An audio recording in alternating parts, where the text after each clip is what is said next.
Assalamualaikum warahmatullahi wabarakatuh. Perkenalkan, nama saya Aldi Ramdan Prastia dari Universitas Mitra Buana, Prodi Teknik Sipil. Di sini saya ingin membahas tentang definisi korporasi, kejahatan korporasi menurut ahli, dan jenis korupsi korporasi. Langsung saja kita mulai ke slide pertama. Definisi korporasi. Korporasi adalah perusahaan besar yang terdaftar secara resmi dan sesuai dengan peraturan yang berlaku, sehingga memungkinkan pihak lain untuk terlibat dalam usaha.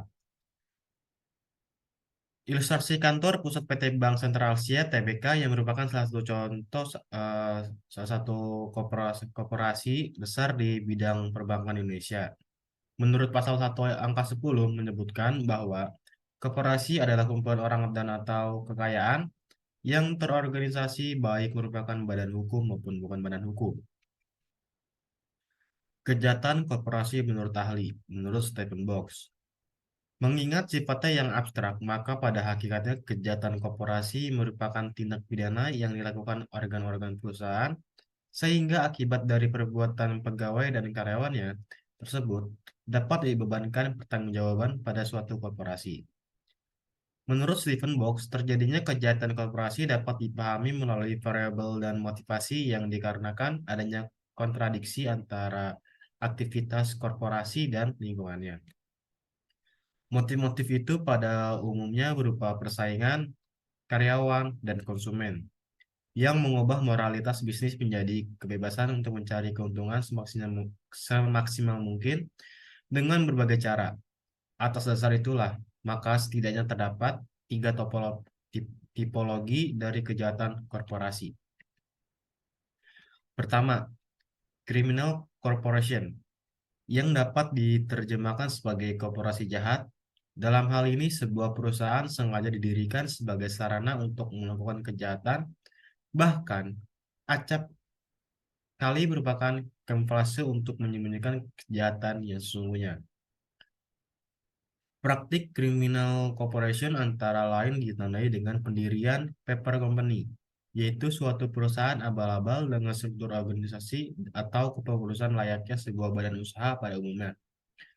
Kedua, yaitu crime for corporation, di mana suatu kejahatan ditunjukkan untuk kepentingan korporasi dengan menjadikan korporasi sebagai tempat penampungan hasil kejahatan.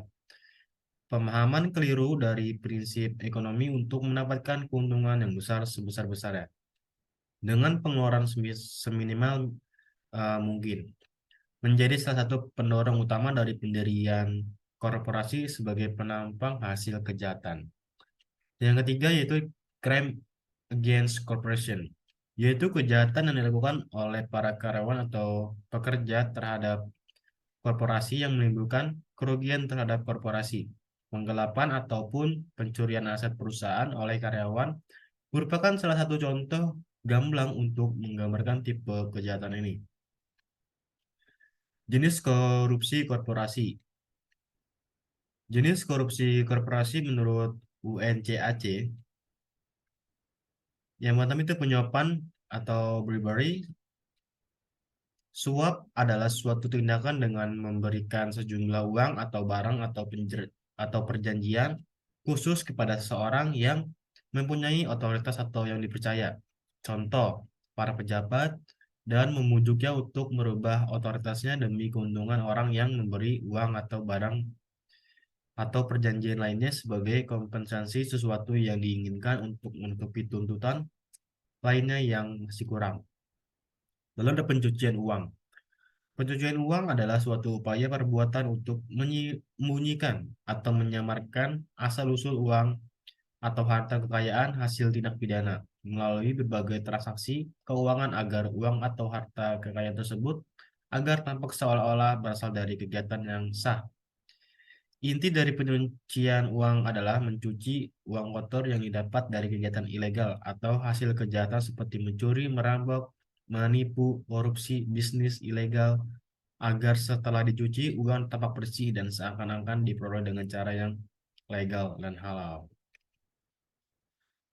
6 alasan perlunya sektor swasta menangani kasus korupsi secara serius baik tindak penyuapan, pencucian uang atau tindak korupsi.